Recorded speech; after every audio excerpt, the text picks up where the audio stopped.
Hello! Can you guys hear me? It is so windy right now. It's like Hurricane Hannah. Looking at you, Robert Hannah. Hurricane Hannah came over here from Texas and just blew everything apart. Where I was going to do this talk, my hat blew off and then revealed my long flowing blonde hair, and I didn't want you guys to know that about me. So I chose this spot because I'm down in a canyon where my hat won't blow off and where it's really beautiful. So let's just see if we can turn around every now and then. You got to look at the redwoods because they're so beautiful. Sorry, that song's going to be stuck in your guys' head for the rest of the day. So I'm Griff, and this is Humboldt Redwood State Park, and I love it because there's a million reasons why I love it actually. But let me get your guys' comments up on here so I can see y'all. I love it because it's the most beautiful place in the world. And I love it because there's so many interesting native species here. But today we're going to talk about species that are non-native and invasive. And if I get impaled by a widowmaker, that's a giant branch falling out of a redwood tree, just know that my dying wish is that you guys all protect biodiversity, okay? And make my mom laugh, because she's going to need that. So we're going to talk about non-native and invasive species. So non-native species are species, simply put, they're species from somewhere else. Okay, they're not from here, and they came here from lots of different means. So they don't really cause a lot of problems. So for example, tomato plants are non-native, and we have a tomato plants growing right here in Humboldt Redwood State Parks at a ranger's residence. He's got a little garden with tomato plants. They're not killer tomatoes. Are you old enough to get that reference? Killer tomatoes. They're not invasive species. They're not causing damage. And that's what invasive species is. An invasive species is from another area. Okay. Let me see if I can tilt this down. No. Okay. Invasive species are from another area, but they cause ecological damage, or they cause economic damage, or they cause human health damage. Okay, and lots of different things can be invasive species. Funguses, we got non-native fungus here. We got an invasive fish called a pike minnow in the river right here that's eating our already endangered coho salmon. There's state endangered coho salmon in there, and the pike minnow eat the babies. Okay, we have an endangered barred owl that's here, out competing and outbreeding the spotted owl. Okay, super sucks. There's even a non-native clam, in the Eel River. There's native clams too in there, but they're disappearing, and the Asian clam is proliferating.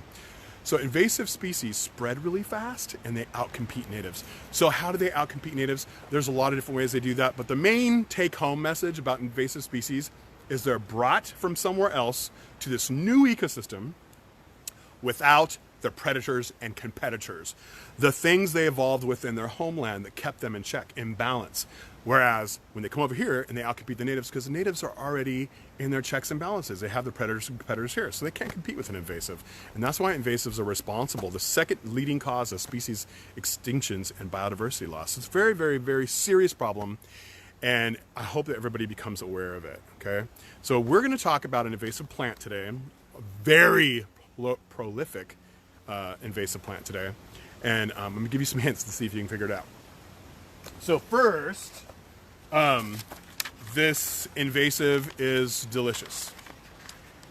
It's got delicious fruit. It's got a name that doesn't correlate with where it's actually from. Can native species be invasive? I just saw this question. Lorena, no. Native species can be pioneering. So there's like species that show up first and pioneer, like alder trees come after a clear cut in the redwoods, but they're nitrogen fixing, they prepare the soil, and eventually redwoods grow up and they beat them. So a lot of pioneering species are the first stage of the successional transformation towards a old growth or climax forest situation. That's a good question. Climax forest. So this back to this mystery invasive plant. So some poets called this plant summer's blood. Yes, summer's blood. So anybody have a guess? Do we have a guess? Do we have a guess? It's Himalayan blackberry. Himalayan blackberry! And to make it even more confusing, we have a native blackberry here already. Okay, it's second, third, fourth cousin twice removed from the Himalayan blackberry. And it's called, the native blackberry is called native blackberry. Okay, some people call it trailing blackberry. I think it's Rubus irinus. Ooh, Pacific blackberry. I forgot its scientific name. But anyways, looks a lot different. And where I was originally, before my hat got blown off because it's so windy here today, so I had to retreat here. I had these plants growing right next to each other, but my hat blew off. My long blonde hair was flying everywhere, getting away from the camera, so I can't go back there.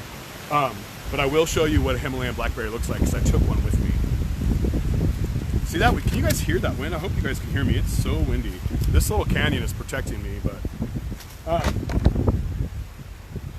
this is, ow, this is, ow, goodness sakes. This is Himalayan blackberry, and as you see, it's covered with big thorns, okay? The difference between it and the native blackberry is the native blackberry has really small thorns and lots of them, and this just has a few major, I don't know if you guys can see those, but these major thorns, okay? And the native blackberry usually has like around 3 leaves, but this has, it looks like people often confuse the native blackberry with poison oak, except poison oak does not have thorns. So, but the Himalayan blackberry has like 5 to 7 leaves even sometimes. And the Himalayan blackberry gets much, much larger, okay? And it makes delicious, my goodness, it makes delicious fruit. The problem with it is it outcompetes native. That's the problem with invasives. They outcompete the natives. And Himalayan blackberries can form these thickets, and they love the riverside forest because they need a lot of light, okay? So they wouldn't be able to grow well in here because I'm in the forest. But in the light, they grow really thick, and they grow so thick that they form this impenetrable wall, and large animals and kayakers and swimmers can't get through there. And I've tried a million times, especially when I was younger. I would just be like, come on, let's do this. We can be men and do this. And I went through the blackberries one time, and I got so scratched up, it scratched my bottom lip off, it pierced my nose, I opened my mouth, split my tongue, had a snake tongue.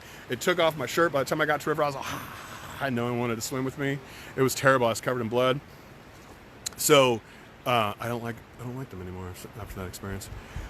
Himalayan blackberries do provide food for wildlife, so that's their one redeeming quality. Not all invasive plants are bad as the other, and I've been trying to figure out if native insects will lay their eggs on it, and I couldn't find any information on that until I contacted Pete Haggard, who's the author of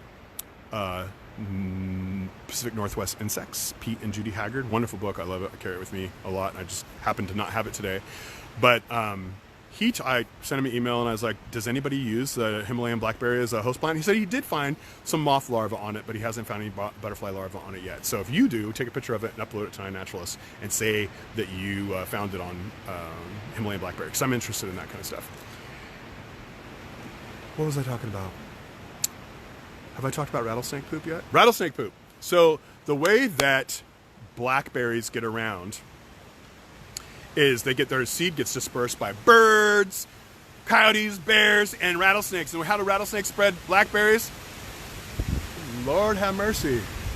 It is so windy. I'm about to see Dorothy and end up in Kansas myself, or Oz. It's super windy. Rattlesnakes will, if you saw my Facebook Live from 2 weeks ago, rattlesnakes will eat rodents that have like their cheeks full of, oh, look, hi, Mr. Yellow Jacket. Their cheeks full of blackberries, and the rattlesnake will eat that whole, and then it'll poop out the blackberries. Otherwise, the rodents, they chew berries, and so that's not, you don't want your berry, as a plant mother, you don't want your berry to go into a rodent's mouth because they'll kill seeds.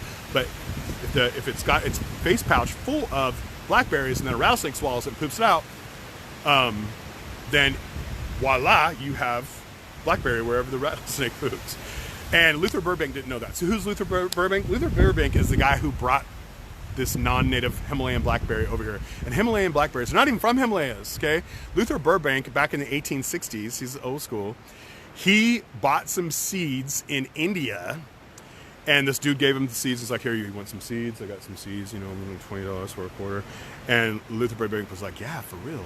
Because Luther Burbank was all about it. He's developed 800 some hundreds of varieties of plants and flowers that we are familiar with, okay? The most popular being the russet Burbank potato, which is the most commonly grown potato in the United States and is the main ingredient, potato for McDonald's French fries. So Luther Burbank he did that, and he's the one that brought the Himalayan blackberries over here. But Himalayan blackberries aren't from the Himalayas. He called them the Himalayan blackberry because he didn't want to call them the Northern India blackberries because Himalaya sounds cooler or whatever for a plant name. But Himalayan blackberries are actually native to Armenia and northern Iran. Okay, so it should be called the Armenian blackberry. So Luther Burbank looks a lot like this. And that's because that's a picture of Luther Burbank. So he was way into plants. And he, like so many right now in history, in this interesting time, I'm gonna go on a little tangent real quick. We're finding out that a lot of our historic heroes are just like us in that they have a dark side, okay? No one has been on this planet that didn't have a dark side yet, unless you believe in like a supernatural human. But other than that, all regular humans, all of us have a dark side. All of us made mistakes, okay? It's normal. And some of them terrible mistakes. And Luther Burbank was one of those people. He took some of Darwin's ideas, like many of the white educated men of that time in the late 1800s, early 1900s. He took a lot of Darwin's ideas on evolution and applied them to humans and became a eugenicist. And they had a bunch of very weird racist beliefs and believed in stuff like forced sterilizations of people they deemed to be inferior. So Luther Burbank brought over blackberry seeds, developed potatoes, and hating on people. So, you know, I don't know what to say about that. What was I talking about? Rattlesnake poop, summer's blood, eugenicists, Himalayan blackberries that aren't actually from the Himalayas, they're actually native to Armenia. So, the reason why they're no good is because they're crowding out native plants and reducing biodiversity, and that's what's wrong with most invasives. But you know what? We are smart people. We are technologically advanced. We have internet, we have information, we have Facebook Lives. So we can do something about this. Don't be like, invasive plants are killing everything, I'll give up. No, don't give up. Do something, okay? So there's 4 things you can do. There's a lot more than 4 things you can do, but since this is a short video, there's 4 things. So, hold on. Let me throw all these papers in the forest so they can blow miles away and I'll never find them again. Not really. I'm going to make sure I get them. So, first, don't plant invasive plants, okay? In your yard, we've taken over, like, can you imagine being a migratory bird and you're flying over the forest and all of a sudden you get to Bay Area and there's like miles and miles of concrete and then you fly and there's miles San Jose and then you fly and there's Santa Cruz and you fly and there's LA. Like you get tired, there's no place to eat, you're scared to land, there's, okay? You can help them and bees and butterflies and monarchs by planting native plants. The plants that evolved with them, they're in sync with them, they have the biological chemicals that these animals evolved with. They're in sync. You can plant those native plants. And if you don't want to plant those native plants, at least don't plant invasive plants. Go to plantright.org, plantright.org. They also have Facebook and Instagram, YouTube, all that stuff. But if you go to plantright.org, here it is in mirror effect to confuse you. And you can find out which plants are invasive before you go buy them in the nursery. Okay, that's the first thing. Second thing, plant native plants. Even if you only have a balcony, plant 3 or 4 native plants and take care of them, okay? Native plants are so important. Like I said, they're in sync with all the native animals. And a lot of insects will only lay their eggs on native plants. Think of the monarch milkweed connection, which I often bring up, because this is the case with lots of butterflies. So you can plant all the pretty flowers in your yard, but if they're from Asia and Europe, basically all you have is a food court of nectar, okay? But there's no place to live, there's no nurseries, there's no babies, there's no nothing. It's just all food court, no houses, okay? No.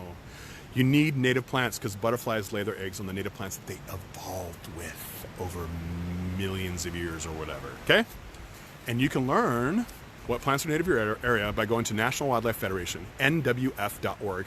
They have the Native Plant Finder, or you can just Google Native Plant Finder, and you can enter your zip code, and it'll tell you the plants that are native to your area, okay?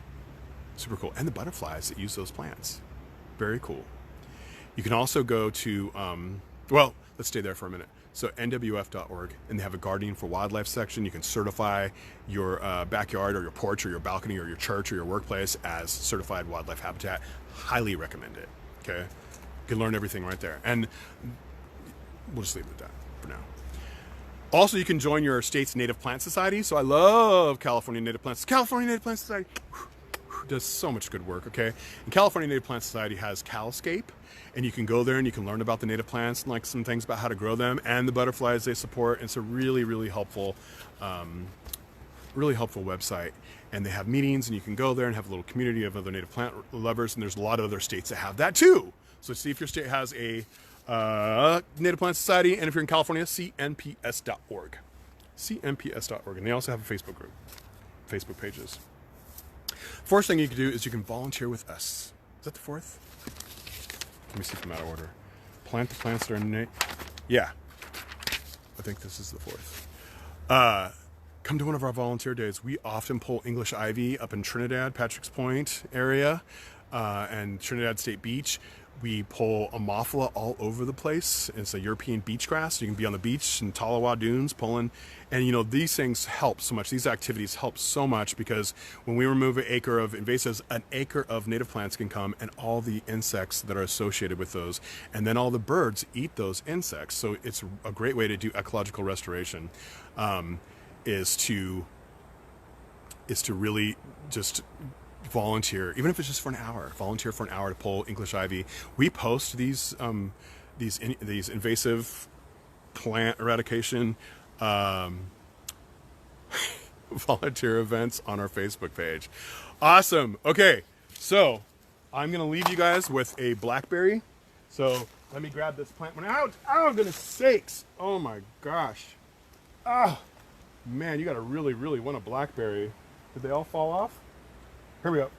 Okay. So next time you get a blackberry, put it in your mouth and enjoy this experience, even if it's a Himalayan blackberry. And just think, this wonderful, delicious experience may have been brought to you by rattlesnake poop.